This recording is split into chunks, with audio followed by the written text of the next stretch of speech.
No mar mbaka oromo kinyi makawuono matai nyinga Joyce Oduora. Nyakora muge jongo kinyi makawuono wadwa goyo mbaka kotudore kod weche maliekore ni nitiere jogo machano mar mondo mi ochwala bura mano mar thicho oko e apisi jalup jatend piny Kenya Rigathi Gachagua. Nyalo bedo ni nitiere ng'ato malao jalup jatend piny Kenya Rigathi Gachagua kosango matimore. Odiochieng' manyoro bende ne waneno ka apisas mago kwach kicha ne odayo dhoji adek ma otudore kod jalup jatend piny Kenya Rigathi Gachagua ka koro gilieko ni nyalo bedo ni gina mane gisiro ng'anyo mag rowere mag Gen Z mano bedo e kinde mokalo chien e pacho kae. Kata kamano ang'o matimore e pacho kae to bende e kinde makoro nyalo bedo ni nitiere ng'at malao jalup jatend piny Kenya Rigathi Gachagua. Tadira ka wang'iye koro kotudore kod chike ma pacho kae. En ang'o manyalo miyo seche moko ithicho oko jalup jatend piny Kenya e apisi kata gin grounds mage minyalo tigodo mar mondo mi ogole oko e apisi. To kosetim mano ang'o ma ibo bed kitimo mar mondo mi oyud ng'ama chielo manyalo pongo lemo makamano. Nyaka sani wanyalo wacho ni weche kosebedo ka dhi makare ahinya nyate pau siasa duond bura mar UDA ma bende jalup jatend piny Kenya nitiere waseneno ka nitiere gwandruok makoni kod kocha kotudore kod gigo duto matimore pacho kae gi sani. Mane mumiyo nyakora mugia juang' okinyi makawuono abro bedo kod welo ariyo giduto gin okil kata gin okinde wabo bedo ka watwa kod gi mar mondo mi wagoane mbaka ni kinde makoro midhiero makamagi okwako jalup jatend piny Kenya kapo ni ochok sei mar mondo mi ochwal bura e od bura mamalo mar mondo mi otwagi mar thiche oko. Nyalo bedo ni kwana mar jod bura maromo nade ma oromo thicho oko jalup jatend piny Kenya. To kamano timore, what next after mano kata ang'o ma ibo bed kitimo kendo bang' mano. Okinyi makawuono wendo achiel kende mosechopo e studio kae mano Peter Simba Wasaga mano kil kamaloko. Yaore Peter ichiu nado okinyi makawuono. Yaore nya Joyce chiu maber ahinya mana in. Amba chiu makare machieg network mar okinyi makawuono. Erokamano maduong'. Nyakora mugia jong' wendo mar ariyo mano Evans Ogada mabende en okil obo bedo ka otudore kodwa e kinde mwadhi mbele kod twak mar okinyi makawuono. To kaka pile nyakora mugia jong' in bendo kwanyal wei oko e twak marwa inyalo tudri kodwa kichwalonwa penjo paro ote moramora kokale namba mar ote machuo karia dek au chiela nono. Kaka pile mbui maro mar Facebook ibiro yudo wa achiel kachiel Ramogi TV X at Ramogi TV. Anbe nyalo tudri kode Facebook page mara ibiro yuda Joyce Oduor, mbui mara mar X ibiro yuda at Joyce Oduora _ Kwa chako twak marwa dago mar mondo mi awinja ne report mano losno odiochieng' manyoro kod jafwambo marwa mano Efi Nyakidi mano kotudore kod apisas adek ma otenore gi jalup jatend piny Kenya Rigathi Gachagua mane odadhogi kod apisas mago kwach kicha mano kaluore kata liekore ni gin emane gisiro ng'anyo mago mag rowere mag Gen Z mane otimore e kinde mokalo chien. Wawinjane mondi. E kinde manonro e wi jogo mosebedo ka chiwo sir ne ng'anyo mar rowere dhi nyime, ji adek ma iteno gi jalup jatend piny Rigathi Gachagua gin moko kuom jogo midayo dhogi kaluwore gi keto chenro mag ng'anyo mar rowere mosebed kibago e pacho kaendi kendo chiwo sir ne chenro makamano. Apisas go oting'o jaod bura ma Nyeri Town Ngunjiri Wambugu, jaod bura ma Embakasi West Machon George Theuri kod jating dai mar Gachagua Munene Mumbi ma bende nochiwo wach ne apisas mag okwach kich e apis Gachagua ma e kar dak Makarin. Ji adek go kaachiel gi jood bura ariyo mamoko osendikore mar konyo e nonro mageto keto ayanga sir ne ng'anyo mar rowere mosekelo tho mar ji 60 kod hinyruok ne oganda moko. Magi duto timore e kinde ma jogo moteno Gachagua okwedo ripode malieko ni idwa thich oko jalup jatend piny Rigathi Gachagua e kome kaka nyocha owach gi jaod bura ma Embakasi North James Gakuya. An impeachment motion is being considered against the deputy president. I would want to make it very, very clear that that is an affront towards the mountain. And it is really an attack on us as a people. And we will not take it lying, but it has its consequences. Whoever feels that that is the way to go, we kindly tell them, bring it on. Efi Nyakidi, Ramogi TV. Winjo kanyo ka jogo mabede otenore kod jalup jatend piny Kenya giwacho ni mago gin weche ma liekore alieka ok en adiera. Peter Wasaga machieng' network okinyi makawuono nyalo bedo ni ng'ato lao jalup jatend piny Kenya Rigathi Gachagua ahinya nyaka koro nwaneno odiochieng' manyoro ka apisas adek motenore kode ne idayo dhogi kod apisas mago kwach kich. Erokamano Joyce kuom wakae mbaka machal kod mae. Mokwongo kapok adhi wachni oya kawan bende thuolo ni makende mar timo congratulations ne Mheshimiwa John Mbadi ma en our former MP kuom yier mare kata gwel mare mar bedo jatend migawo mar omenda. En gima ber ahinya kendo wamor kaka minority josuba. Mano kasewacho adugo e penjo mani penja. Siasa kae nitiere gima nasewacho kae ni onge osiep manyaka nene manyaka chieng', bende onge jasigu manyaka chieng'. Gik mosiko e siasa ka en gimiluongo ni andhoga kendo en gimiluongo ni dwaro kata kisungu en interest. Gima miyo Gachagua ilao en nikech dwaro kata interest mane kete machiegni koro onge nikech osebedo replaced. Mano namba achiel. Kiwacho ni interest kata dwaro mane kete machiegni, interest no nen mane? Ingeni siasa wa ma Kenya ka wan gi gimiluongo ni ethnicity, ethnicized politics. Ma dhoudi kelo jogi kaluwore kod pek magin godo.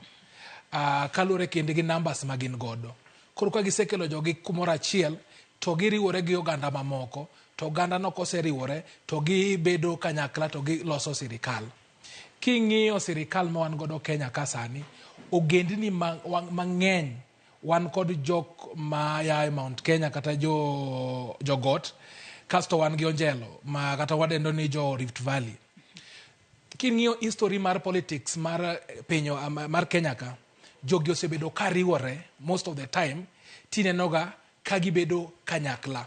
But nyocha ineno ka jogot neno kagima President Ruto negi mia support 100%, lakini ochopo kumoro makoro ochal kagima ong'iyo kumoro. Mane gisechako ywagore piny ka, ywagruok piny ka nomiyo Rigathi Gachagua okao that mantle. Nikech gima Rigathi Gachagua wacho e gima joka wacho. Joka nopuonji gima nopuonji gima duong' kata siasa ma usore kanyo en siasa mar chayo Raila. En siasa mar wacho ni Raila rach, Raila en ajuoga kata Raila timo ang'o kama. Mane siasa ma usore kocha. Koro ka ochopo ni Ruto oriwore kod Raila, interest mar Gachagua gini kata gima nomiyo gi riwore koro dhini osetimore nade? Osebedo ni ong'ikore. Ema miyo koro Rigathi Gachagua nodhire korot mo chako koro fight for survival. To kuma no fight for survival ni, no fight for survival kuma onge kingpin. To kuma onge kingpin kae, koro olarore gi jok Mount Kenya ma bende dwaro mondo gibed the spokespersons ma Kikuyu. Koro king'iyo lweny ni, en lweny matimore e Kikuyu kendgi. Iyudo ka Rigathi Gachagua dhaw gi Moses Kuria, Rigathi Gachagua dhaw gi Ndindi Nyoro gini, Rigathi Gachagua nikech ang'owa odwaro mondo nene ni ene ma en mbele. Mano namba achiel. Namba ariyo, Rigathi Gachagua bende dhaw gi president. Ang'o miyo dhaw gi president? Nitiere weche moko moselieko kata mosewacho kata chung mosekao ma ok osebedo maber kod president. Ka chung mar, for example, finance bill ni. Chung mar finance bill ni, ingeni president ne dwani finance bill ni odhi mbele. To Rigathi Gachagua nowuok tung mosuo owacho kendo nyake cabinet bende nowache siasa kendo chako wache cabinet meeting ni eno ko support finance bill ni. Kasto nodhi chako mobilize jogene mineno ka negitimo nade githiro wachno ma chutho finance bill no koluwore gi Gen Z nobedo ni owitoko. Koro president bende ni kod aginga kod Rigathi Gachagua. Mano aginga mar ariyo. Aginga mar adek mar Rigathi Gachagua ni godo. Rigathi Gachagua ni aginga gi jopiny. Nikech ang'o?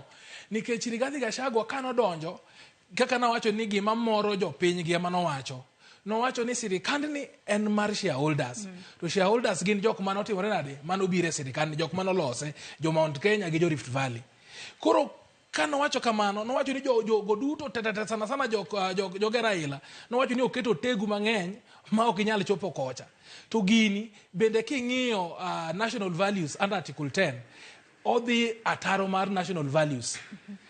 kodhi ataro mar national values under article 10 wacho ni wabed gi inclusivity.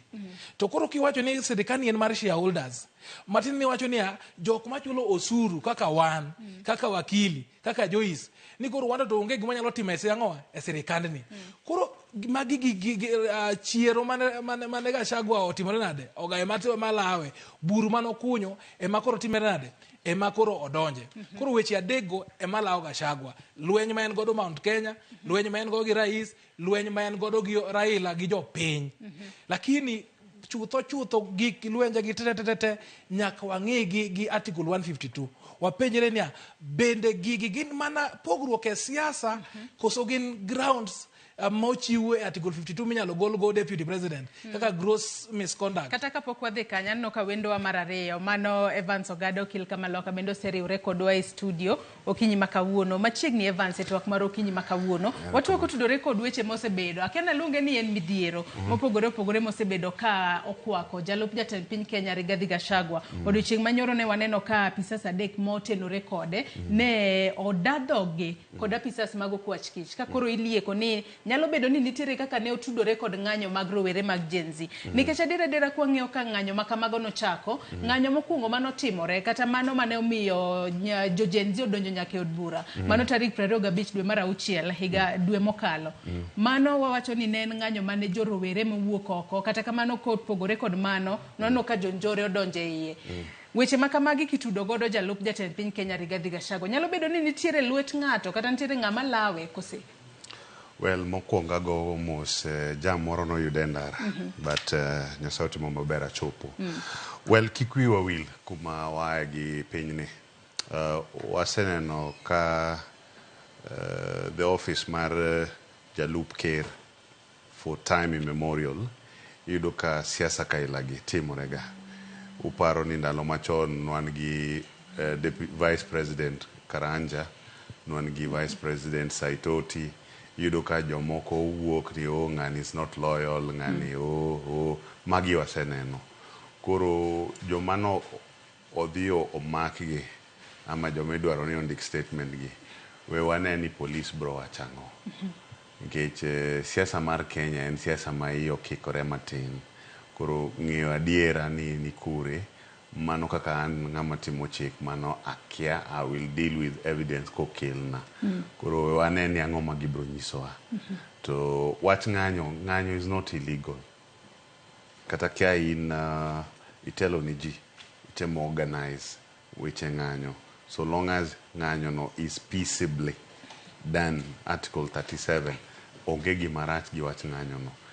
The only thing minyama koni ng'ato en ka gitimo gima illegal, gima criminal. Mane e kuma chik donje. Koro we warit waneni ang'o ma gibro wacho.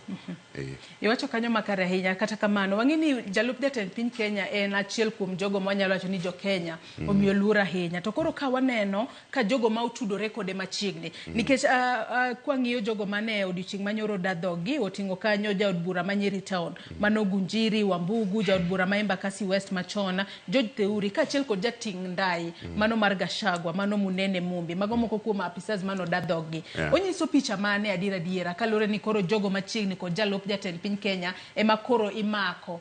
Nyalo bedo ni en bende nitiere kaka notudore kose nang'o Wasaga? Kaka na wacho mokwongo, kaka osiepna wakili Ogado wacho, en ni wach mar thicho oko jatelo mora obed governor, obed president, obed deputy president, en legal process, kasto bende en political process. Legal process ranyisi niya mondo mi thich ng'ato oko nyaka threshold mokete article 152 mar constitution bed met. Mane gima ranyisi mokwongo ni pogruok e paro mar siasa is not a ground manyalo mi thich oko deputy president. But meko mineno ka koro no mak jogene adek maluwo nyaka Kimani Ngonjiri mane en jatelo machon mar Nyeri Central gi targets mosebedo kanyo, mano nyiso gima nawacho mokwongo ni nitiere pogruok e paro e kind president kod jalupne. Nikech president ok nyal yie ni jalupne imanyo ka onge pogruok ewi paro ene monyalo luongo jogo monyis ni oyo ma udhi kelo tabu were uru kode lakini koyie ni gino dhi mbele gi gwethne mano manyiso ni pogruok e paro kata tulo manie kindgi osedhi mbele ahinya gima duong' kendo manyachaka nuo kanyo ni mopogore gi tulo mar president wanyalo neno machiegni kocha ma Rigathi Gachagua nowuok mafuanda momako NIS gi egokgi ni NSIS moko osebedo ka timo tije yo makare yes nosayogi mowacho ni jo NIS gi ok mi rais paro maber gininde class ni gidwa kita ka nikech noseneno ging'e ni onge iro mawuok ka onge mach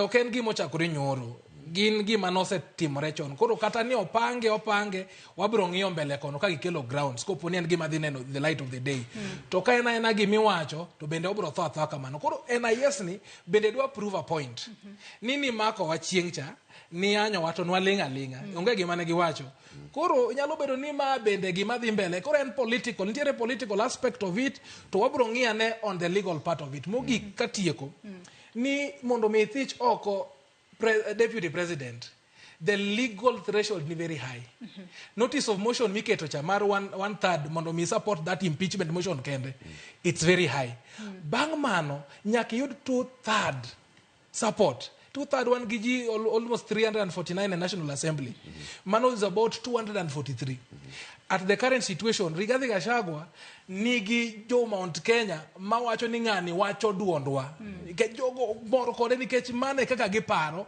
mane kaka ginene koro ng'ata ma ya Mount Kenya kocha manyalo bedo ni support impeachment motion no nyalo face the wrath mar the community koro yo nyalo ni 2/3 no ok nyalo bedo met jo Azimio biseno kosepogore paro ineno kaka Kalonzo sani chal ka gimo tenore kor ka Rigathi Gachagua koro wanyalo wacha politically but legally bendo nyalo bedo met kwa keli kaduke tuaka wakili Evans Ogada adwa ni kuru walose the legal aspect nikech iwinjo ka wasaga wacho ka ene nyaka sani weche mwaneno wanyalo chacha ni gen political differences ma dira usineno ekinda jalup jatend piny Kenya ka chel kod jatend piny Kenya William Ruto nyaka sani dira nyaka ne jatend piny Kenya ochak tiyo machiegni kod opposition ma en Raila Odinga Gachagua ose feel kata osebedo kod paro moro ni ento koro we tengi ema koro nyaka sani wanyalo wacho ni weche makamagi joke kaluwore kod chika gin mise mage motegno ma inyalo chwal e od bura kacha makoro wach ni yes ni makoro romo mar mondo mi ogol e apisi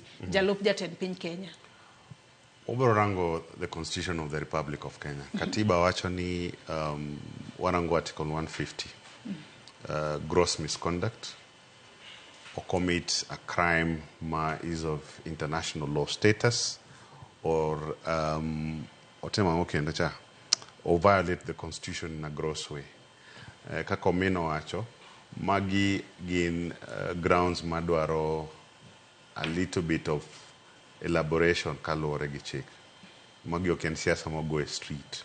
Koro whatever petition mutere e od bura magi gik mibro rangi yokang matut ka meet the threshold of article 150 nikech the parameters mar golo jalup ker are more or less the same mar golo ker kako min nowacho correctly gini bro dwaro numbers e parliament kanyo wan gi okinde mong'eyo chik mong'e maber ni for you for example mondo prove gross misconduct ntie a very high threshold mar prove gross misconduct. Onego bedo proved machalo nade mondo ne ni timne ok osebedo makare. An element. En gi elements meke. Because for example, omino ng'eyo maber to kitero gimoro e court ka allege ni for example nyamin kaka in koro ni you are engaged in gross misconduct magi magoli e tich. Elements go nyaki prove. There's a committee part in parliament, then there's the whole house in parliament. Ubro chako gi committee part, then ekutere whole house. Machalo trial mantie court. Koro gini okoyot kaka jipare no. To en o involve numbers in parliament ma either to support. Usena no kaka koro, for example, golo governors okusebedo mayot. Case mar meru governor. Utero gigi mu prove. Koku prove cannot be sustained. Yeah. Ati wacho kanyo ni bende crime against international mano crimes ma wanyalo wacho ni weche motimo maundu motimo ahinya. Yes. Mago to gin maundu mage ma seche moko koyud godo ng'ato nikech sani ero iseye ni nyalo bedo ni lwete ne otudore koda ng'anyo mag rowere mag Gen Z. Mano bende nyalo romo mar mondo mi ogole oko e apisi kaponi oyud evidence motegno kose mano ken crime international crime. Kwarango gini maber international crimes e piny ka wan gi the International Crimes Act manyiso ni what International Crimes Act. To kisomo that act ibro soma gi the Rome Statute. The Rome Statute Article 5 mago o itemize what we call the international crimes. Here kwarango gigi, those crimes must have been committed by the police. Mano ko watch miriambo. Police gi, we saw it on our cameras, gine mane gine goji, gine mane gi disappear ji.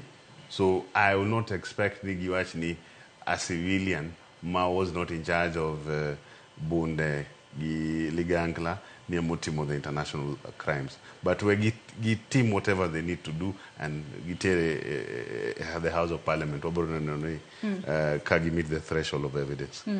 Ato nyaka sani bende koro liekore kaluore koda jogo ma koro wanyalo wacho ni jod bura liekore ni nitiere jomoko ma osechako choko sei. Wakili Wasaga kaduke twako kinyi makawuono sei makamagi choko gi kuom jomage to nyalo bedo ni gin sei kata signatures maromo nade ma oromo ochoki eka nyalo bedo ni koka ichwalo twak makamane nyimo od bura mondo koka jod bura ochak twak kotudore koda gole apis jalup jatend piny. Rokamana ya Joyce. Chutho adwa chako gi gimoro miwache sheria ni ng'at madonjo nyaka prove. Koro seini en ni ng'at manigi ng'ur madwa mondo thich oko the deputy president biro gi gimiluongo ni notice of motion. This notice of motion to impeach rais mar thich oko jalup ker nyaka bed supported gi a third of the members of parliament. Koro a third mar 349 nyalo go kwandi ni en GAD. Kech wan gi 290, wan gi jok mobedo 47 women reps and wan gi about 12 nominated members. Koro kiseyudo one third ni e kaka koro inyalo chwale okang' machielo. Kisechwale okang' machielo ka, okang' ni koro obedo debated. Samo bedo debated ng'at mano kelo notice of motion ni koro dhi hango gimomiyo odwa ni deputy president othich oko. Obro wacho nadwa ni mondo deputy president othich oko nikech gross misconduct for example. Kasto all the itemize gross misconduct go. For example, no wanyalo kao for example ni utterances manose wacho mar nien tich ne manadao ne Murima Kenya at the exclusion of the rest. Government yen mar shareholders. I wish ni awunde ni koro mano oket kaka gross misconduct mar the deputy president. Itene for example gi article 10 mar democracy inclusivity and ichaki tere gi other grounds. Itere kanyo kasto obedo debated gi all the panel of the whole house. The whole house discuss gini. Ka the whole house se discuss gini kasto kore go ombulu. Koro ombulu ni emanyaka bed supported by 2/3 mar the total membership is around 243. Kagisakale kendo chakitere senate. Senate koro gichako hango gigi mayot. Gichako hango gigi ma mos mondo gini kaka jo National Assembly no golo deputy president ni grounds gigi mage. Kaso gimbe gidhi giwacho ni amae gimomiyo no gole to gigone ombulu kendo ber 2/3. Koroma is a very big threshold. In terms of signature, you will need 2/3. But in terms of voting, in terms of signature, idwaro achiel kuom adek. In terms of goyo kura, idwaro ariyo kuom adek. Achiel kuom adek mar jomage. Mar all the members of the National Assembly. To give all members of the Senate at that point. Koro, egina wacho ni gini is a mirage. Gimomiyo en a mirage, en gima ok nyal timore. En gima na wacho mokwongo. Ni kaka sane siasa ringo mondo mi iyud 2/3 gi joge Kalonzo kose go thenge kocha gi joge Rigathi Gachagua kose go thenge kocha kaso nitiere bende jok moko ma feel ni they are isolated in this government be gibro totmo nade gibro dwaro mondo gi oppose this motion to mano duoka chik achiel 48 laws of power ni kidwa timo gimoro kidwaro thicho ng'ato ithiche mitieke te. To kithiche mos tiwe mbele kocha, koyudo muya matin, to biro nyoni motimi nade? Motieki. Nikech in politics, every publicity and publicity maber. Ineno gimamiyo Ruto nobedo ker. Ruto nobedo ker nikech jopiny ne neno ni nobedo isolated. Koro onge ng'ata mane dware. Koro isolation mareno, jino chako neno ne Oruma. Oruma neno nodhi oketo ni aslas ni wano wewa koni joka madhi kendgi mano odhi obed dynasty ni kendgi modhi obedo ker. Koro Rigathi Gachagua ni bendo se form a mentality mar courting attention. Mana gineno weche mowacho gi kata impeachment ni mora nikech koro jite kata wan koro wan ka wawuoyo kuomga owuoyo kuom Rigathi Gachagua. Aya political circles wuoyo kuom Rigathi Gachagua. Aya jogegi koro bro wacho ni jogi target ng'atwani koro gidwa biro kuom Rigathi Gachagua. To mano gera Rigathi Gachagua. The best thing mana advice jogi ni gilinga giwe Rigathi Gachagua oruma kende. Aneno ka Evans bende yiere kod gigo miwacho te kata kamano bende obro ruma diera kata obedo ni nyaka sani ero wasewacho ni ero nitiere jogo malie kore ni gidwa choko signatures, nitiere jogo ma bende koro wacho ni osebeda beda mbaka ma wanyalo wacho ni osebed kigoe talk tent. Kata kamano giwacho ni bobed ka ichwale e nyima od bura kacha. Kata kamano kapok wadhi mbele ko twak marwa adwa ni wakaw yweyo mokwongo e twak marwa e chenro mar mbaka oromo. Kinyi makawuono wamodho pi matin nyakwara Mugia Jong waduogo wadhi mbele ote magi menabo bedo ka somo e kinde mwadhi mbele kik idhi mabor.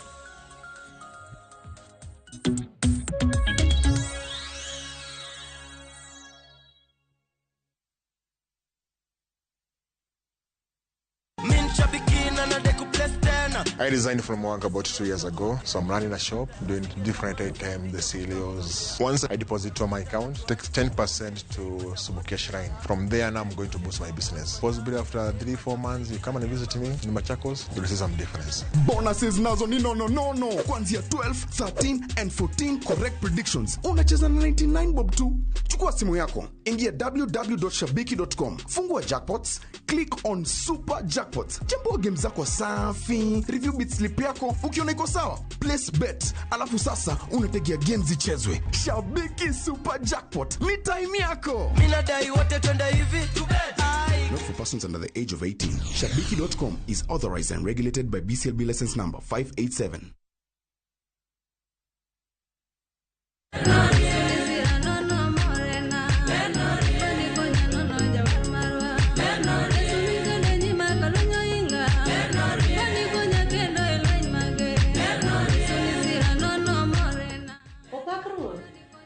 Jawer maru Masi Joseph. Hadier keto wenda mar ler no rin kaka skiza tin mari di star 812 star 784 hash. Parnira Mogi TV en karo jower duto. Amen. Ma e chenro makeloni danji maliet. Ma e chenro makeloni weche mamolo seche duto. We are only beating job. Kik od belo bai. Kawuono an kod moral mar ndakel belo kaka winjore. Ma e chenro makeloni duond yawuoto nagi. To wakwayo rowere bende kiyudo matin kik icham te. Ikungo. Duond mine. Ka jaodi miyo nigi pesa malo dichuo. Support. Kod ohala. Gimotimo as a fashion house, we measure in both ladies gi chuo. Mane mbak ndalo chakre wuok tich nyaka tich abich saa 8 odiochieng'. Mane Ramogi TV.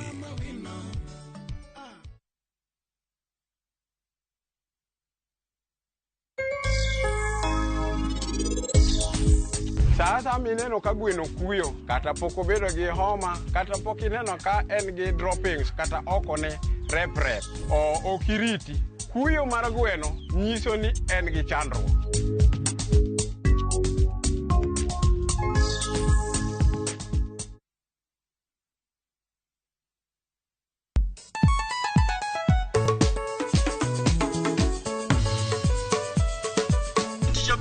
Beach kochakore Samuel wakelo ni ngoma mobedo pay design makare. Ramogi TV biro kanyakla kachiel kod Ramogi Radio kama bende Stima Riwo Record P.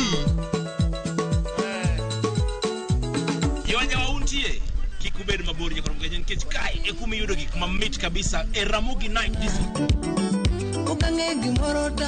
Romani Ninja the Entertainer wacho maintain your position.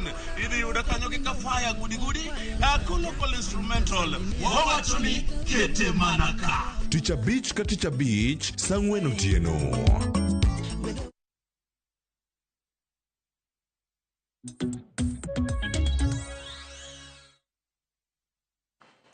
Machiegni kendo Nyakora Mugejo wadhi mbele kod twak marwa e chenro mar mbaka romo kinyi makawuono kama twak otudore kod ng'ato Lao Gachagua kosango mano katudore kod wanyalo wacho ni gin midhiero mopogore opogore mosebedo kaluwore ka odiochieng' manyoro nwaneno ka jogo ma otenore kode machiegni ahinya nodadhogi ka koro liekore ni itudogi kod ng'anyo mag rowere mag Gen Z ng'anyo mane jomaundu odonje iye mochwe oketho mwandu mopogore opogore kendo nomiyo jo Kenya moko noyudo lal. Kapo ni kitudri kodwa gi sani antiere kod welo ariyo giduto gin okinde mano Evans Ogada kaachiel kod Peter Simba Wasaga watwa kodgi achiel kachiel e studio marwa e county ma Nairobi ka kwadhi mbele kod twak marwa kinyi makawuono wasewacho ni moko kuom grounds ma inyalo mi ithicho oko e apisi jalup jatend piny Kenya mano kutudore kod weche go maga gross violation mano maga dhi ataro mar katiba mapacho kae bedo kod tim marach kata gross misconduct kaachiel kod timo timbe maundu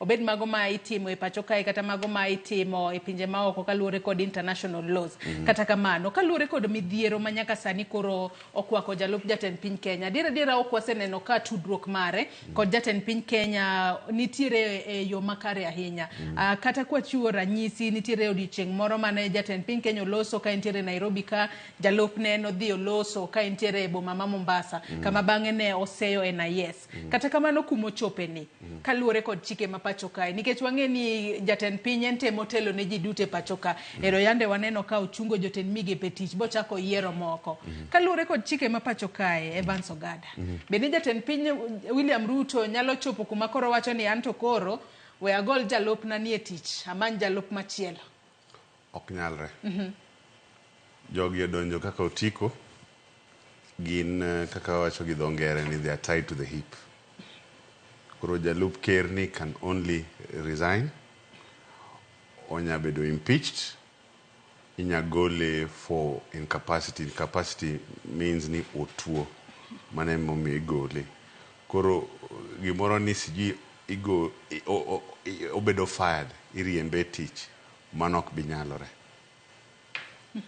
koro bwana ni bro bedo kod ker nyaka chieng' mogik gole ni sijui iriembe tich kaka cabinet secretaries no golno mano to onge nitiere kaka chike mapacho ka orite to gin arita mage ma chike mapacho ka omiye arita ni has historical reasons ndalo machon cha nwaluongo jalup ker ni vice president jolup ker go neneno matek keche yudo ni wan gi jolup ker kaka Saitoti, Josephat Karanja, Joseph Murumbi, jogi ne bedo undermine. Yudo ga koro ng'ato kata Moi wuon, Moi manen jalup ker Kenyatta. Yudo ni ng'ato NPP opiny kacha chane to thalo ker, jalup ker. Ine office to onge gimimiyi, onge tich mitiyo, in tijen mana bedo kanyo, gibedo ng'ama tijen mana pako ker. Mane gimane jogi tiyo koro kaluwore gi historia marwa kumono ae kaka oganda kaka jo Kenya ne waketo safeguards matin e constitution ni jalup ker bedo protected ma ok ichunga tigole ni kawuono kadware dhe abro kelo ng'at moro nikech gin power no mar golo jalup ker no nitie go marach kata kelele mineno sani wagone gin gi historical precedent ndalo machon cha nineno ji kaka Kuria Kanyingi e keko apare Kuria Kanyingi ne chairman mar numerical machines parastatal moro mane tin e Kenya ka to ng'ano chung to chako kelele kaila mwana no gini jalup ker ni you're not loyal to all the same region gi jalup ker tineno mana kelele the next thing iwinjo ni kanu neko luongo disciplinary tribunal committee moro nwan goni the Amayo committee jo siasa no luore kabisa then igoli mano emomiyo nwaketo these safeguards ni jalup ker en an office in the constitution ma omi luor kendo bedo protected under the constitution. Ok personalize this office ni loke karan mari.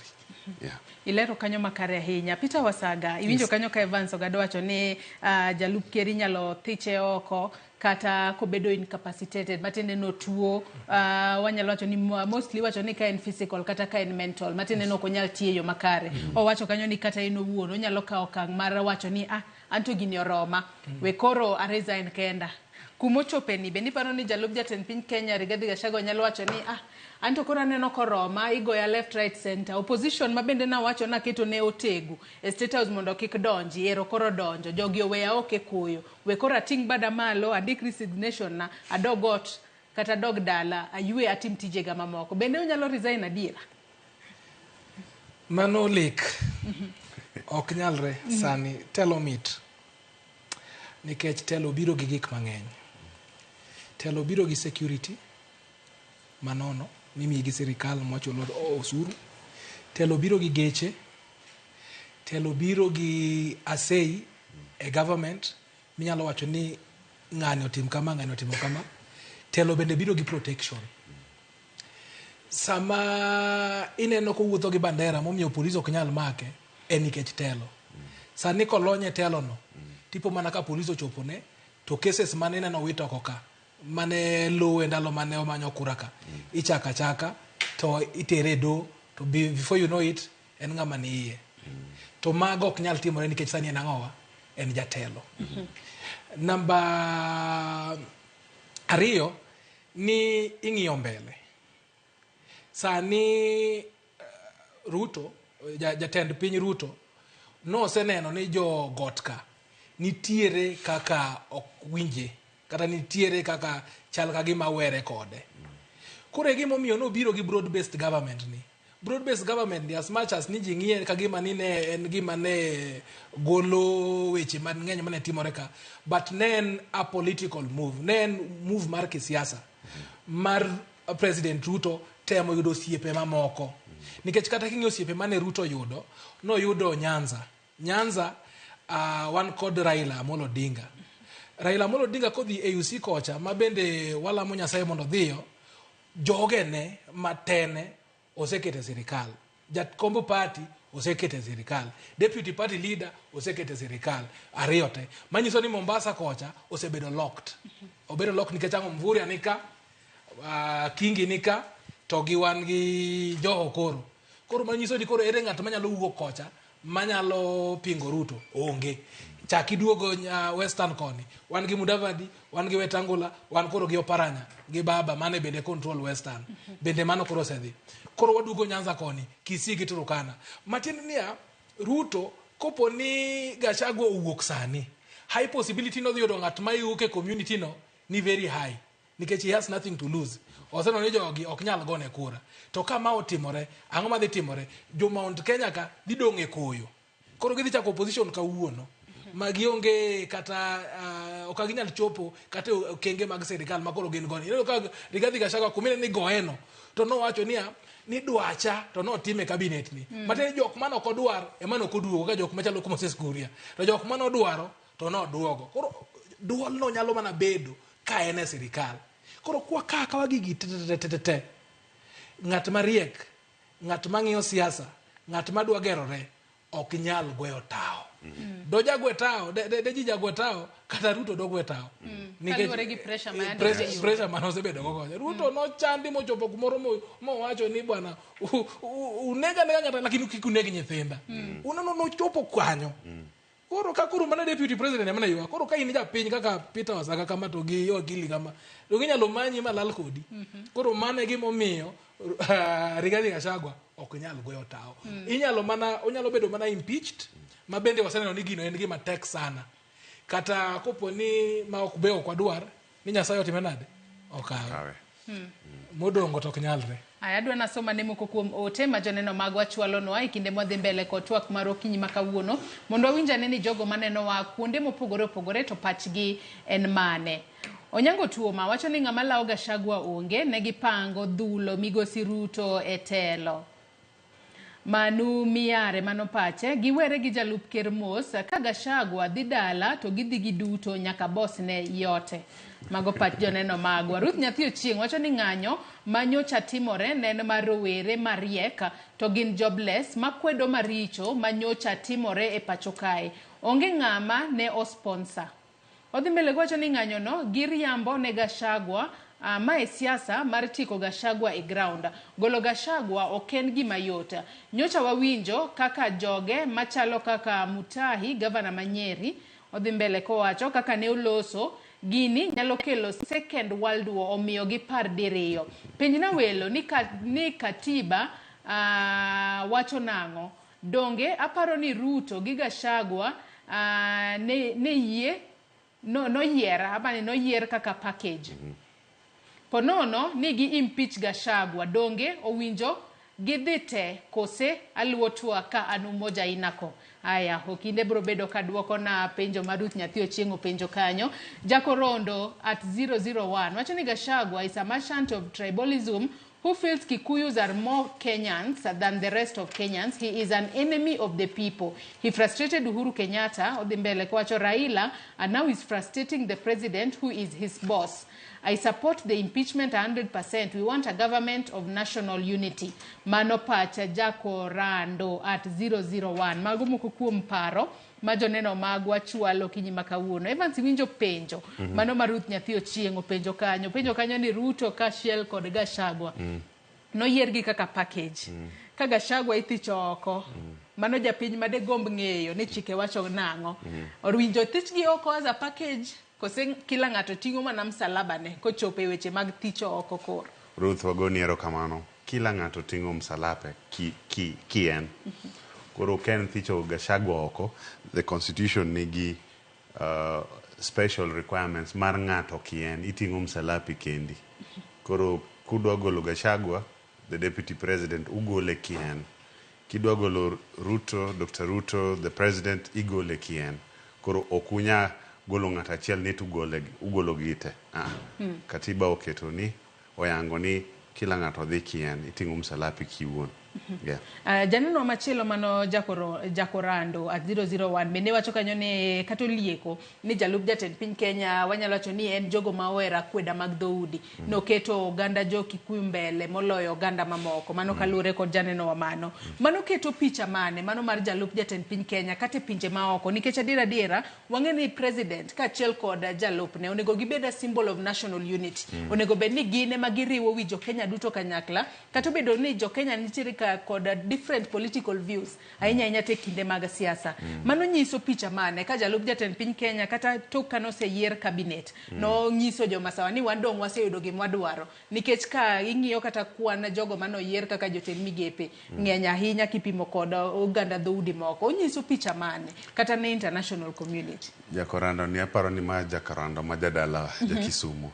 Koro gima ne Gachagua temo wacho no kwanza gi weche moko mano biro go ni jomoko gin shareholders mano okaka ng'ama jatelo ne golosi siasa wa ng'eni oduore siasa wa olel kendo tribalism no en gima ketho the character mar siasa ma Kenya ka. Koro usually jogi timo ga gini quietly nikech kata kirango appointments ma Ruto girimeko you can clearly tell gikaka gisebedo ka gitime miyudo ni ng'ato so long as ni or a certain area in Joyce in Giotese you are competent lakini nyingi chako gi okobimi a position omen kaka omen mobet butani nikech nyingi chako gi okbimi position nikech wuoru gi baba wasemiu stereotype moro ni jogi ok nyabede serikal. Mane shida mantie Kenya ka. Gachagua notimo makosa loso kaka no loso no nikech ing'e kaka deputy president one gi the functions of the office of the president ma jalup ker shadows. Article 132 one gi the leadership of government, head of government role, one gi the head of state functions. Head of state functions kada yudo thuolo ni nitie ka ma en class achiel Mojing. Head of state functions en ga gima umiluor. In a symbol of national unity, katiba dwaro ni irieu piny. Ikwe piny, ibedo ng'ama wacho ni a sage, a wise man or wise woman. Mane gima role no mar head of state dwaro ni itim, and role no okete constitution. Koro in kichung kiny ka kiny chiew jo Mount Kenya, jo got Kalenjin emanyaka kete certain offices. You are failing the constitution as required by Article 132. Koro kanyo to no koso, and Ker won't be koso. His appointments have not reflected diversity in the country. Koro you don't list ma 10 positions. 10 positions go abiriote the one corner of the country. What are you telling the rest of the country? Yes. Matena ni en bene nitiere kaka entiere koda kweda moro manyalo bedo ni entiere godo. Correct. Aya wasagimi winjo kaka joneno magwo loso odiochieng' makawuono ka giwacho ni moko kuomgi owacho kanyo ni katiba to wacho nang'o ahinya ka otudore kod wechego. Mago mag thicho ko jalup jatend piny Kenya kata kamano mano waselere yo makare. Penjo nyalo bedo piny Kenya kae wanyalo wacho ni pok ochopo kuma koro waseneno ka ithicho oko mano jalup jatend piny Kenya. Mae okang' mokwongo makoro waneno nikech kata e kinde mane nitiere pogruok adiera e kind William Ruto kod Uhuru Kenyatta, e kind mane William Ruto ne en deputy to Uhuru Kenyatta ne en president. Nok waneno kata ng'ata manotemo lieko ni idwa thich oko mano William Ruto kaka jalup jatend piny Kenya. Sani mwaneno ka weche makamage timore. Kata kamano kaponi wachopo kuma koro othich oko jalup jatend piny Kenya seche moko yude ni entiere kod gross violation of the constitution, entiere kod gross misconduct, entiere kod kata commit serious crimes mago mag national ka luore kod national laws kata international laws. Kothiche oko, what next? Thuolo madhi dong' kanyo ang'o matimore? Erokamano ahinya. Nyocha waneno ka othich oko jalup governor ma Kisii. Kothich chenro ailano chalo gi mar Kerbe. Samo thiche president biro yiero ng'at machielo mabedo vetted in. To otkawo position mar jalup ker. Gimiyo nawacho ni kuponi Rigathi Gachagua jalup ker masani nyalo gwe tao. Mano nyiso ni koro miyo ker mar Kenya oteku mar koro golo ng'ato ma ogolo kipache. Onyalo gole Mount Kenya, onyalo gole kumora mora. Koro katiba omiyo president power no mar nominate another deputy president mabede biro bedo approved by the parliament. But nitiere gimoro kendo mane adwaro siro gima wakili no wacho. Adieri jalup ker to nitiere weche moko mosewacho ma osekelo wich kuot ne kom maintie kendo osekelo akwede ne jo Kenya mamoko. Achiel kuomgi en wach mar shares ni sirikand ni en mar jomoko to jok moko ma bende jo Kenya ma ok sirikandgi. Isechaki neno weche mang'eny kowacho ni an ahero jogot kendo gimora mora modhi ka got koni to atimore nade mora zaidi.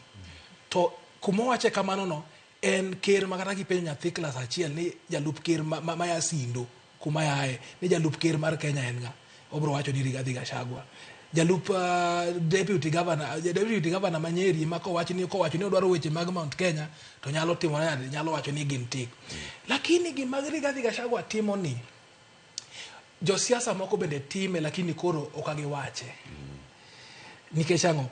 Ka Rigathi Gachagua wacho ni sirikani en mar shareholders to appointing authority mar cabinet secretaries en nga, en jatelo William Ruto.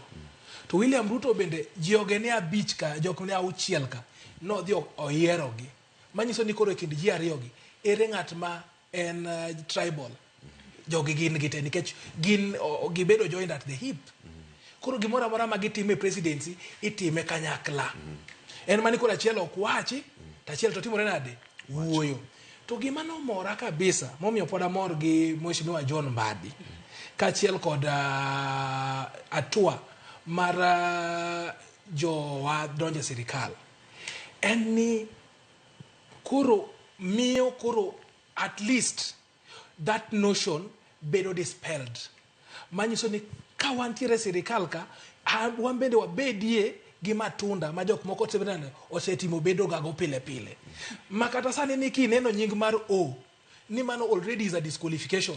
Sani koro wan gi cabinet secretary ma en Opiyo Wandayi, wan gi John Mbadi. Koro nokonyuol joluo ne opposition pile ka pile. As much as you are fighting for the government, you must also fight for your rightful shares a government. Koro gima nyalo bedo marach kuom dhie sirikal ni mosetimore kuom kinde mathoth. Notimore IPPG reforms manyalo neno yo 1997 2008 ochako bedo gi handshake moro 2018. En ni handshakes gi kata kanyakla mar josiasa ni pile ka pile obedo ga mana mar address the current crisis mar kelo kwe at that point, but okodhi ong'i ni ang'o manonyayo tulo. Gineno kaka wuono jogi oriwore kiny kweth moro chako wuok ma bende dwaro chako riwore gi jok moko. Sani nitiere Ondwari mano yude cho kotho. Gima nomiyo ji nodhi e ng'anyo en ni nitiere unemployment, nitiere ne onge inclusivity e government, wadwaro accountability ne onge, ne wadwaro transparency. Koro erendi wasebedo gi inclusivity.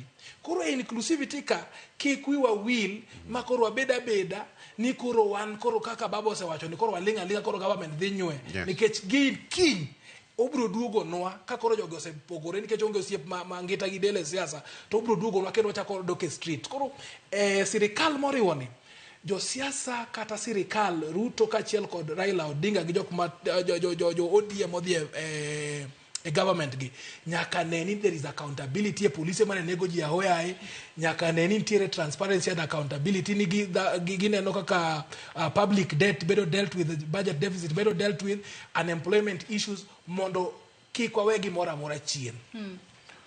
Sira ne gima wadwa wachoni nikech gi kumowacho wacha accountability no is very key. Joluono negi the year was it 2022 wach ng'anyo. Nitie gimoro ma lit naga everyday kaparo ni nyathi luo baby Samantha Pendo, nyathi jadweche auchiel noneg ka to we seem to have accepted ni mano normal. It is not normal. Accountability nyaka bede. Nyocha waneno ka bwana moro rawera moro mantie weche ng'anyo street wawo magina ma bongo the brain bedo split on the streets. Mano cannot be normal. Koro kata kudonje sirikal that conversation nyaka wabedgo. Accountability nyaka bedi. Nikech who was the head of police ndalocha? Koome. Who was the deputy IG? Kanja. Head of police Nairobi, wan gimoro mago koko ka kabisa ilonga Bungei. Jika ilago nyaka miwa answers. Nkesh jionegka, it cannot be business as normal. Ni wabiro, wabet, ni wapogo sirikal, then we assume kaumino wacho ni everything is normal. Joluo osebedo kinego, to nothing happens. Kuro wakuyo gik moko ni sijui IPPG o sijui handshake. Jomonego joluo jomonego jo Kenya nyaka be held to account. To kinde mang'eny wanyalo wacho ni e siasa ma piny Kenya kae, kinde mang'eny waseneno ka jatend piny Kenya okawo okang' mano mar tiyo machiegni kod opposition mar mondo mi okel kwe, nikech wang'e ni gino momiyo kata jatend piny Kenya noluongo Raila gi sani kata nokawo joge Raila en mar mondo mi otemane kweyo liet ma yande nitiere mano mar ng'anyo. Tadera nyaka sani wanyalo wacho ni jumani onge ng'anyo moro amora waneno toka appointments makamago nosetimore. Kwadok chien handshake mano bede higa mar 2018 bende ne omiyo toka Uhuru Kenyatta nosemosore koda mano Raila Odinga. Bende ne waneno ka kwe obedo kata kamano jalup jatend piny Kenya mano William Ruto at that time ne ofil ni koro weye oko. Bende katiba marwa Evans oyango tich mar jalup jatend piny Kenya iyo makare mar mondo mi kata jatend piny oriwore kod opposition en koro kiko feel ni an koro we atenge kose opposition ko bire mesa to nitiere kaka kwalo ga tich jalup jatend piny Kenya makoro miyo ofil ni koro en weye oko mar sirikal kosango matimore. riwruok mar these parties according to the constitution and the law onego bed governed gi what we call coalition agreements, and that's the Political Parties Act. Koro ka ineno the agreement mane Azimio ne nigo. Agreement no wacho kaka Azimio kane ne gidonjo kaka ne gidhi tayo sirikal. Koro gima I will expect from jomodonjo ka sani, and ma gima nyaka gipenji nikech omin be nowache ka udonje sirikal udonje nade. Do you have an agreement? Koso en mana wadonjo kanyo monde watim gikwa as individuals. Donje sirikal nyaka bed structured. Usiepwa ma Governor Masia James Agri Boborengo no wacho the other day. Ni principle is not indivisible. Principle is either taken wholly or discarded entirely. Ki donje sirikal ungeni chik dwaro ni ubed gi coalition agreement. Losuru coalition agreement. Wangeni uloso coalition agreement. To coalition agreement no udeposit gi the register of political parties. Then ubed gi models operandi kaka ubro tiyo tich. Wabro tiyo tich kama these are the guidelines of kaka watiyo. But okini in care koro ikao to destroy these political parties. Nikech political parties gi bedo funded from the taxpayers' money. Angeni ni kiamano. ODM girege, UDA, all these parties. Yudo pesa from us. Koro okni utayo this office, these political parties, kagime in briefcase or dimoro mitiyo gijika kedwaro. You have to account to us. Aya mana ng'eyo makare ni kalo ni pesa ma duond buche tiyo godo en mano mar jopiny. Kata kamana ng'eni in bende pite intiere kod aparo kutudore kod wach makamano. Kata kamana dwani wadhi e county ma Migori mondi watudre kod jafombo maro e county ma Migori. Oyaore Juma ka intiere county ma Migori okinyi makawuoni chiew nade. To inyalo mana tuwa kod jopiny e county ma Migori mar mondo mi wawinja ne pachgi kotudore kod midhiero kod kachel kod maleng' makoro liekore ni nitiere dwaro mar thicho oko e apisi jalup jatend piny Kenya Rigathi Gachagua. Juma. Erokamano Joyce, county ma Migori wachiwo makare en okinyi ma jaber ka bende kinyalo neno doka kantie kod oganda mawuok e county ma Migori ma bende ng'eny gi osegolo paro mopogore opogore ka otende kod paro mar thicho oko jalup jatend piny Kenya Rigathi Gachagua. Paro bedo osebedo ka koro gidore koni kod koni, waneno ka bende ne nitie maling' nitie kara mana joritge moko bende nyaka sani koro osedadhogi ka otende kod ng'anyo mane otimore e kinde machuok mokalo. Ka bende okinyi ma kawuono dang'e to oganda e county ma Migori gintie kod paro mane. Waneno ni gino wuon gisiro paro machal kod mae, gino paro machal kod moken paro mowinjore e sama bende koro wawuoyo ni. To bende pone ma odhi nyime piny Kenya dhi chalo nade e paro machal kod mae. Adwani mondo koro imiya thuolo mondo koro wakaw pacho ganda mar ng'eyo ni to giparo nade. Kachako kodi kein kaka ing'iyo kacha. Adwani kichako gi nyingi king'iyo kacha. Nitie paro kata maling' mar thicho oko jatend piny Kenya Rigathi Gachagua. Ka bende itene kod seyo mopogore opogore. In kaka japiny paro machal koda ma inene nade?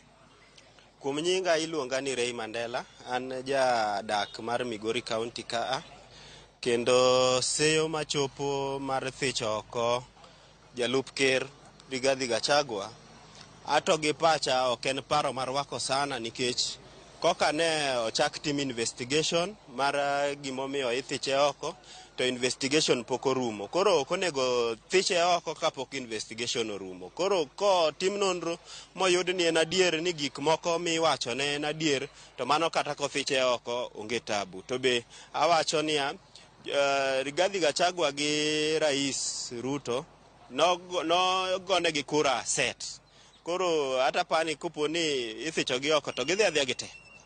In nyaka sama wuoyi ni nyaka ne siasa chakre kata gik mosebi ineno ka nitiere kamoro ma ineno ka onego chiw thuolo mondo thiche oko. Be nitie kanda funde mag chik moseketho kaka inja Kenya chung' mare kata tayo piny Kenya kata mana chike mapacho kae? Chung' mang'eny tanya wacho ni giseketho nikech kaka gin set ok anya wacho ng'at achiel, to chung' mang'eny ma giseketho. Achiel ng'eny gi nowach gi jo agencies kendo nyaka giseche gi pok gitimo mora mora kaka ananeno, nikech ne wawacho ni ogol cabinet nogolo but odwoka moko ka kendo ministry moko emotimo changes mana moko mathin. Koro pacha to achiel kende mosetimo, finance bill kende mosegolo, to senyise gik moko mang'eny mapok otimo. Erokamano, wakaw pach ng'ama chielo, chori machiegni ka. Kichako gi nyingi, paro magidore, be ineno ka paro midwaro ni mondo thich jalup jatend piny Kenya oko. En mana siasa koso nitie keth moko muneno kaka jopiny, ma bende koro ber manya chiwo thuolo mondo koro thiche oko. Okay, an gi nyinga iluonga ni Emmanuel Ochieng' Onuna. To mokwongo, ok en gima sani kende, wasehinyore kaka wan jopiny. Nyaka ne wago kura, onge gima osedhi maber. Kendo en adieri makende ni tich otamo rais kachiel gi jalupne.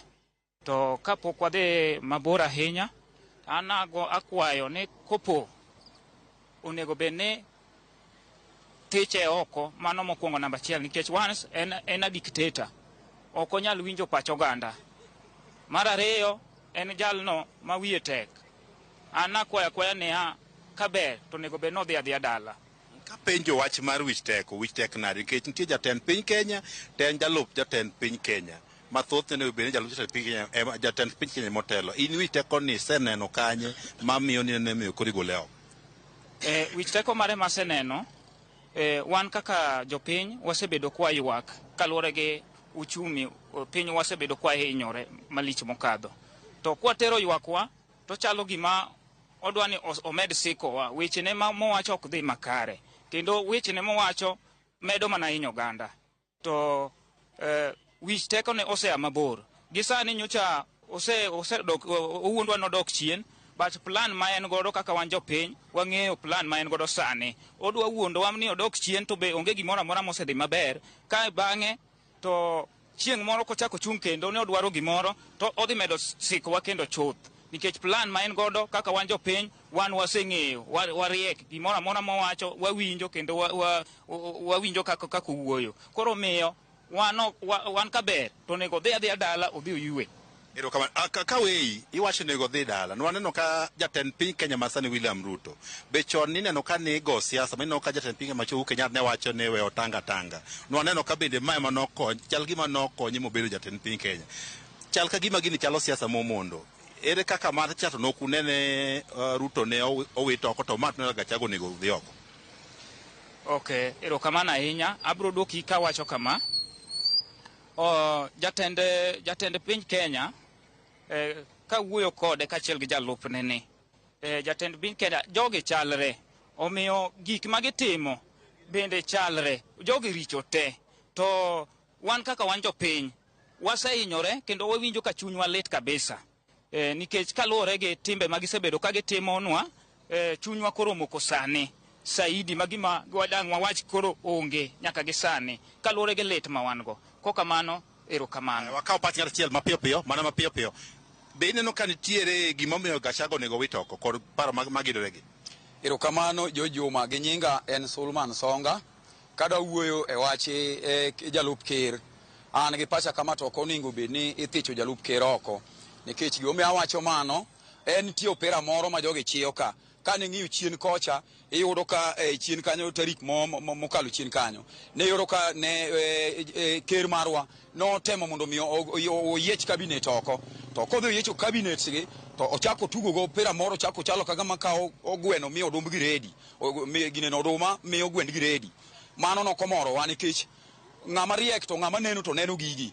Ker marwa dwa tugo kodwa nikech othicho kabinet to kochako duogo to chako oduogonwa moko to moko bende ochako golo. Koro adwa wacho ni jalup ker en opira mage dwa chiyo kode kendo en wach madhi mbele ok dal wuor mar wacho Jojuma. Iyudo ka Kenya ma wantie sani, wan e Kenya ma wada chalo Kenya machon, to sani wan e digital. Iyudo ka sani ka ng'ato dwa ni gimo dwa timore Kenya to en makori kawi kete mbele ni mane ni en moringe mano. Ka ok dang' luor mar wacho ni Gachagua sani gisaketo wach moro kuome ni samo Gachagua mochung' weche mag ng'anyo gi. Oyo Gachagua onge weche mag ng'anyo, Gen Z ng'anyo ke gin giwegi. Koro mae mamiyo gidwaro ni mondo mi gol Gachagua oko. Erokamano, sawa orumo, erokamano. Kinyalo winjo mago pacho Gande County bende moko to nitie mabende koro thichos siro paro mar thicho Rigathi Gachagua ka bende moko bende wacho ni mama na oledhi en mana paro bende koro idhiro kod josiasa ma bende dwaro ni mondo koro Gachagua koro we thuolo mondo gi thuolo go mag telo to ahinya mag siasa pacho kae. Kamana ahinya Juma kowuok e kaunti ma Migori wawinjo kanyo paro mopogore opogore kowuok kuom jodak e kaunti ma Migori, moko kuom gi siro, moko kuom gi ok sira. Kata kamano pile ka pile wacho ni warwako paro mar ng'ata ng'ata kalore ni mano e gimo paro kotudore kod gigo matimore pacho kae gi sani. Adwani waduoge twak mar odiochieng' ma kawuono ka gie sani nitiere rowere moko ma nyaka sani koro nitiere e apisi mano mag duond bura mano mar UDA bore Nairobi ka koro gigoyo koko ka giwacho ni gidwaro no duoki mano Cleophas Malala mar mondo mi obeda mano jagoro mano mar duond bura mar UDA. Kata kamano odiochieng' manyoro wasaga ne waneno ka nitiere mano jo Halende ne wuok oko ka giwacho ni nitiere kaka Cleophas Malala ok owinjore kata ok osiro wach mar jatend piny Kenya loso mano sirikal makanyakla kata broad based government manyaka sani koro waneno. Nyalo bedo ni lwet jalup jatend piny Kenya nitiere kanyo kendo kose. Erokamano ahinya. Jo Halende nosomo godo.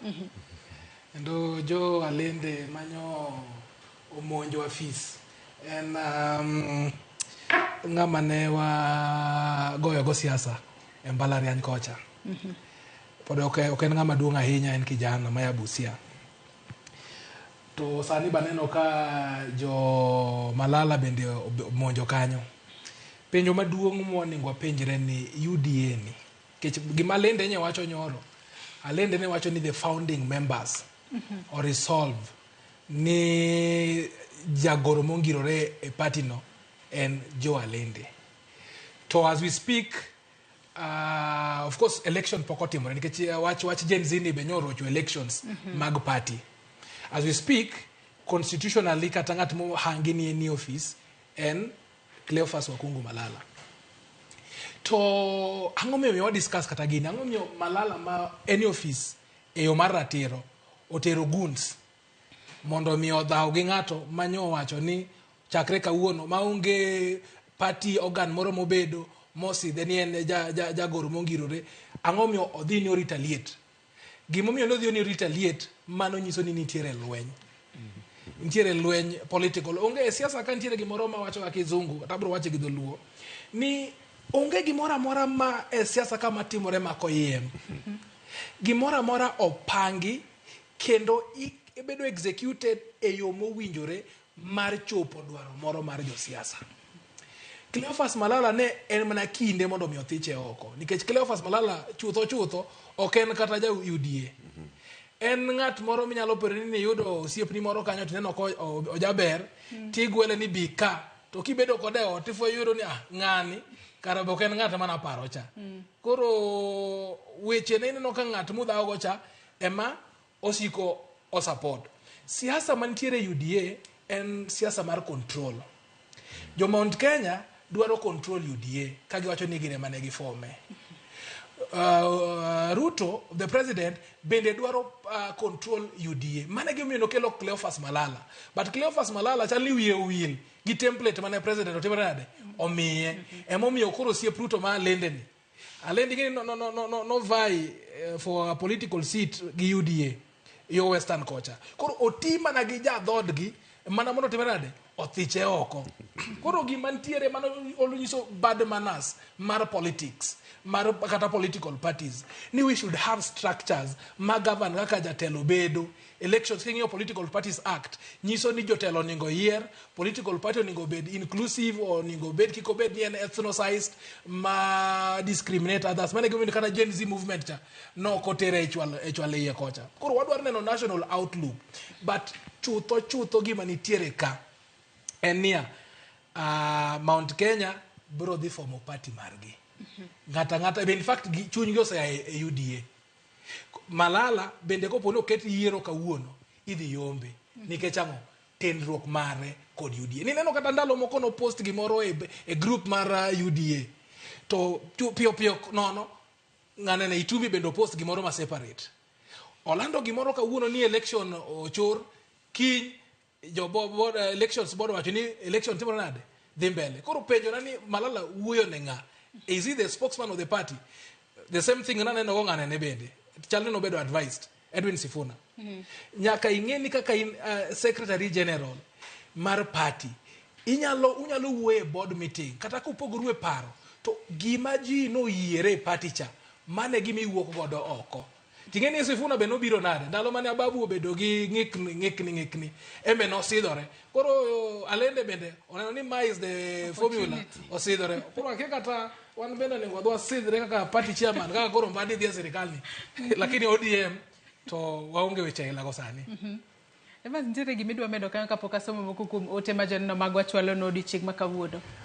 Well, an weche siasa ma Kenya gi ang'iyoga mabor nikech an okil to kenda puonjo.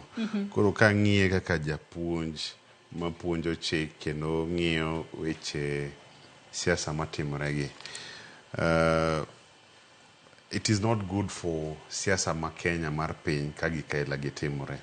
Nikech kaka nawacho before, parties gi bedo funded gi pesa wa. Pes jopiny. Taxpayers money. Koro okuran these parties kagima gin your personal briefcases, entities kakodwaro. There should be organs of the party, kirango those constitutions, and check or some of these political party constitutions. One gi organs, one gi offices moneguti. Kudwagolo Secretary General luuru kaka ratiro mar your party constitution wacho.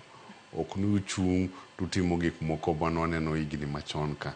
Mano oken kaka a party mabedo funded by taxpayers money should behave. Yes. Ayadwa ni wakawane Chris Owino achiel kachiel ka intiere oko mar apise mag UDA bore Nairobi kae. Chris oyaore ichiu nade okinyi makawuono. Tinyalo nyisowa ni weche chalo nade oko mar apise mag UDA okinyi makawuono Chris. Erokamano Joyce, en adier wan oko mar apisi maduong' talok tich maduong' madon bura mar UDA maidore e wang' apaya ma Ngong Road kama thuolo machuok mokalo ne ntiere gwerok e kind johera mag jagoro maduong' madon bura mar UDA Cleophas Malala kod apisas mag obila mane otamogi donjo e rangach mar lok tich maduong' mar UDA. Ka gima kelo yuarok en okang' ma odiochieng' manyoro moko kuom jogo ma wacho ni gin jokanyo mag duond bura mar UDA ne okaw kendo golo lendo ni giwito oko kendo githicho oko Cleophas Malala ka jagoro maduong' ma duond bura mar UDA. Koro odiochieng' ma kawuono johera mag Cleophas Malala ne ochopo kae karomgi mar chiwo ng'ur margi ewi mano ma giwacho ni Cleophas Malala ne okonyisa luor kendo ne lendo makamano ne nyiso ni duond bura mar UDA okomiyo Cleophas Malala luor kendo doko ni osebedo ka oketo chunye e telo ne duond bura mar UDA. Kata kamano obila otiyo kod teko margi mar geng'o kendo golo rowere makamago mondo obed tenge mabor kod rangach mar lok tich maduong' mar UDA. Ka inyalo neno nyaka sani maka gin rowere ma ne biro dwa donjo e alwora mar rangach mar lok tich maduong' mar UDA. Kata kamano kaka inyalo neno kwan mar obila mathoth opong' kae marikore kod jogo manyalo biro muocho tulo kae kendo temo donjo e apisi kata lok tich maduong' ma duond bura mar UDA. Apisas mag obila okwor karomgi mar neno ni onge ng'ikruok moro amora mabiro timore e lok tich maduong' mar UDA. Cleophas Malala bende ne waneno ka thuolo machuok mokalo kata kamano ne okotwa kod jofwamb weche. Gima rowere gi temo wacho en ni kata kopo nitiere yuarok e duond bura mar UDA onego bed ni iluwo chike ma oketi kod katiba kata chik mar UDA mar golo oko kata thicho oko jatelo moro amora e duond bura mar UDA ma ok yo mar achaya mane gineno odiochieng' manyoro kama nyoro okil Kamaloka Kalende ne osidh e yo ma giwacho ni en ataro mar chike mag duond bura mar UDA ka giwacho ni gin ng'ama ging'eyo pod en jagoro maduong' mar UDA en Cleophas Malala. Koro sani weche okwe matin, weche osekwe matin, obila bende obet kicha mar neno ni onge tulo moro amora, onge iro malungo wang' ma obila osetiyogo. Gima obila temo en mar nyisogi mondo giket kwe ka jodito mag duond bura mar UDA kawo ywak margi kendo temo mar neno ni ng'ur margi oket e mesa maduong' kendo ochop dwaro margi. Ka obila jiwogi mondo gibeda gi kwe, kik gikel tulo moro amora. Ka jong'anyo go rowere go bende siro malala, giwacho ni gin ok gibiro ka mar kelo koko kata mar ketho gimoro amora. Gin gibo kelo gi kaka en mar chwalo ng'ur margi ni ma ok en yo maber mar tayo duond bura, kech ma duond bura manie piny owacho. Joyce. Erokamano ahinya Chris Owino ka intiere oko mano mar log tich mar duond bura mar UDA okinyi makawuono. Med mana luonwa chenro mag gigo duto matimore kuro achiel kachiel kalore ni joneno magwa bro bedo ka neno matut e weche manyien duto mag odiochieng' makawuono. Nyakore Mugejon kapok waduogo e studio ka neno kwa donko dakika matin kende to atieko twak mar okinyi makawuono. Wadonko dakika 9 kende to romo kanyo saa 5 mar onyango. Kata kamano adona winja ne kaka jo kaunti ma Kisumu bende ne ogolo pachgi kotudore kod thuon wach mwatwake odiochieng' makawuono ma ng'ato lao jalup jatend piny Kenya Rigathi Gachagua kosango matimore paro mano mar thiche oke apisi chalo nang'o. Wawinja ne kaka jo kaunti ma Kisumu noloso. Nyinga iluongo ni Ibrahim Nyaure Uko. An kaka ja Kenya awacho ni Rigathi Gachagua wiye no will ni en deputy president. Nikech kisebedo deputy president itelo ne jo Kenya te. Ok itelo ne kabila achiel. Lakini ne en gi kabila mar Kikuyu cha chunye. Omiyo no konya telo ne Kenya. Ka obiro impeachment mare mano ber gi sani, ok ber gi sani korka kora. Nikech ok ane kama onyalo dhiye. Anya paro sirikand Uhuru Kenyatta to gi Ruto. Sirikand Uhuru Kenyatta gi Ruto ne giyware nyaka higa 5 nyorumo. Ma Ruto nyong'iyo ka piny odhi modhi okawo piny. Gi sani ka gimiye impeachment, gibedo miye publicity manono e department moko modong' machalo kaka pinje ma pok odhiye machalo mopogore gi Kikuyu. Omiyo wan warwako gino ero, obed kamano ero. Odwok pache piny, okwe tiende mos. Ong'e kama Kenya dhiye, koro ida puonje tich. Raila Amolo ni mbele, Ruto William kode ne kar kanyo ero, koro en tok jogi. Ong'e kama koro Kenya dhiye. Okay, nyinga en Richard Aduol. Aloko ala chichwa market ka. To kaluwore gi wach Gachagua, to aneno ni kaber to obed relieved out of the job. Gimomiyo aneno kamano, Gachagua en achiel kuom ng'at mano wacho ni Kenya is a company ma ji nyaka bed gi shares. But ka Kenya koro dwaro ni ji oriwre, ok wanyal bedo gi ng'ama dwaro ni mondo obed gi shares mare, ni Kenya obed ni en share moro achiel, ni to jomoko obed yorgi.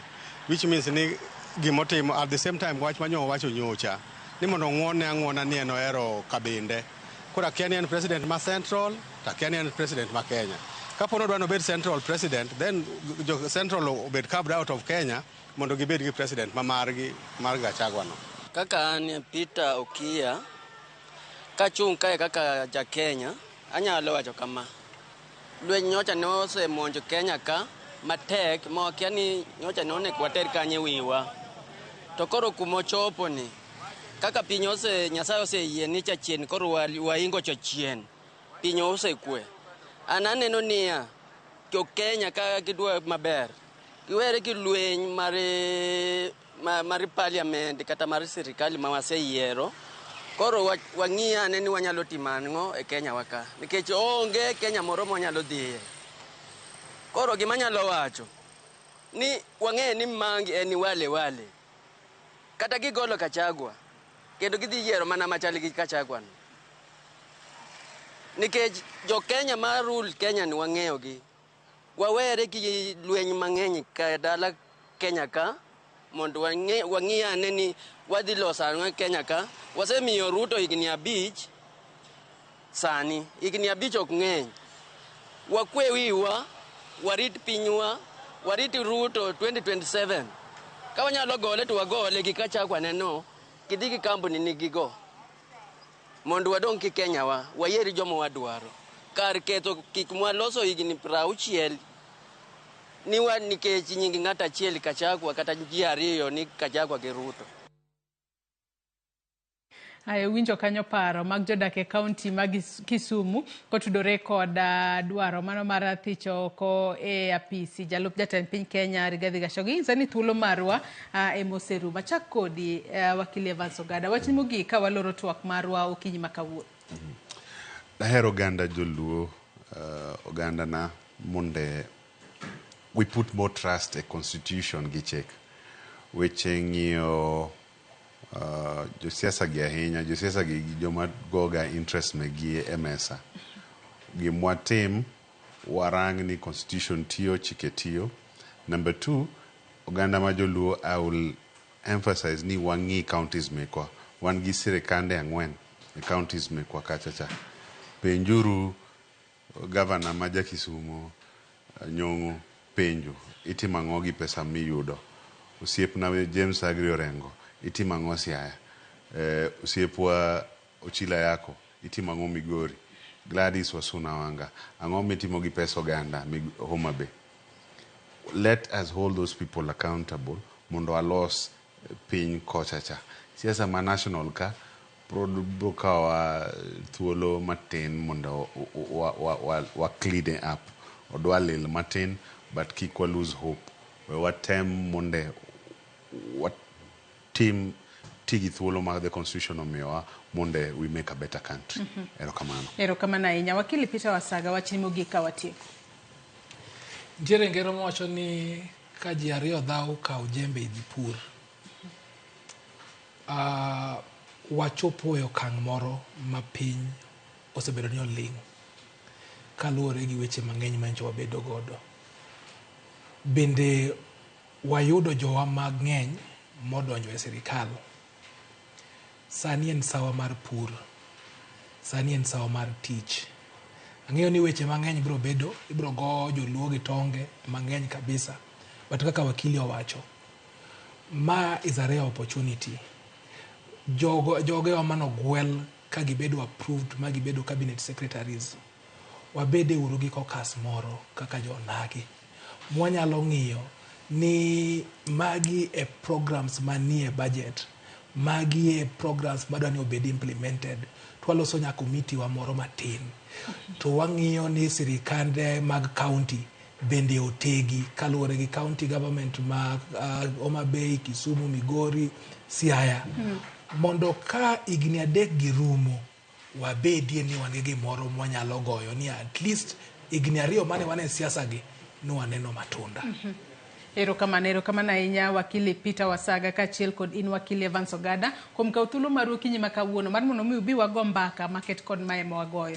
Nyakwara Mugiajwang' in bende agoni erokamano ahinya kuom bedo kodwa nyaka gi sani mwachopo e giko mar twak marwa e chenro mar mbakoro. Mana kaka iwinjo en chenro kata en lai malach ahinya mano mar thicho oko jalup jatend piny Kenya apis. Nitiere gigo ma katibo yango ma nyaka ng'e kendo nyaka tim nonro matut mar yango ka oromo mar mondo mi othiche oko e apisi kata oyo. Kata kamano waketo wang'wa mar neno ni biro bedo e yo machalo nade. Wajiwo jalup jatend piny Kenya kaachiel kod jatend piny Kenya omed tiyo ne jo Kenya e yo makare kendo gimed riwo wi jo Kenya duto kanyakla kaluwore ni gin e jotelo manyalo kelo gedni duto kanyakla maonge akweda moro amora. Nyakwara Mugiajwang' gi kanye mwachopo gode giko mar twak mar okinyi ma kawuono. E lojo wetena mano Sharon Ong'ao kaachiel kod Cleophas Oluoch wagono erokamano ahinya kuom neno ni Nyakwara Mugiajwang' none yudo chenro makamae e yo maber. Ibed kod odiochieng' maber, oriti masani, nyinga Joyce Oduor.